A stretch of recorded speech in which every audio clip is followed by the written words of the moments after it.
MBBS ও BDS ছাড়া কেউ নামের পাশে ডাক্তার লিখতে পারবে না, এমন 5 দফা দাবিতে ক্লাস বর্জন কর্মসূচি পালন করছে সারা দেশের বিভিন্ন মেডিকেল কলেজের শিক্ষার্থীরা। সোমবার সকাল থেকে শুরু হয় এই কর্মসূচির কারণে কোনো শিক্ষার্থী ক্লাসে যাননি।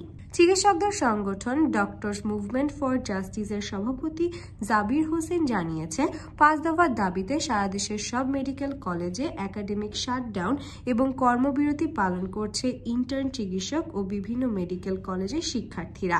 তিনি বলেন, সারা দেশের সব মেডিকেল কলেজের শিক্ষার্থীরা সব ধরনের পরীক্ষা ও ক্লাস বর্জন করেছে আজ।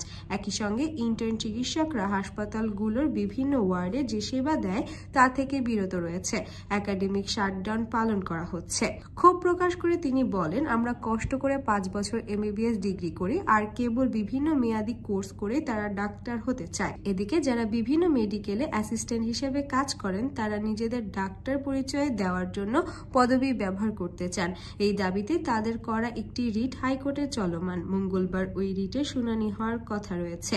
এই রিট 72 ঘন্টার মধ্যে প্রত্যাহারের দাবি জানিয়েছেন চিকিৎসকরা। মঙ্গলবার সকাল 10টায় কেন্দ্রীয় শহীদ মিনার থেকে লং মার্চ টু হাইকোর্ট কর্মসূচি পালনের ঘোষণা দিয়েছেন ডক্টরস মুভমেন্ট। দাবি আদায় না হলে কঠোর কর্মসূচি দেওয়া হবে বলে হুঁশিয়ারি দিয়েছেন তারা।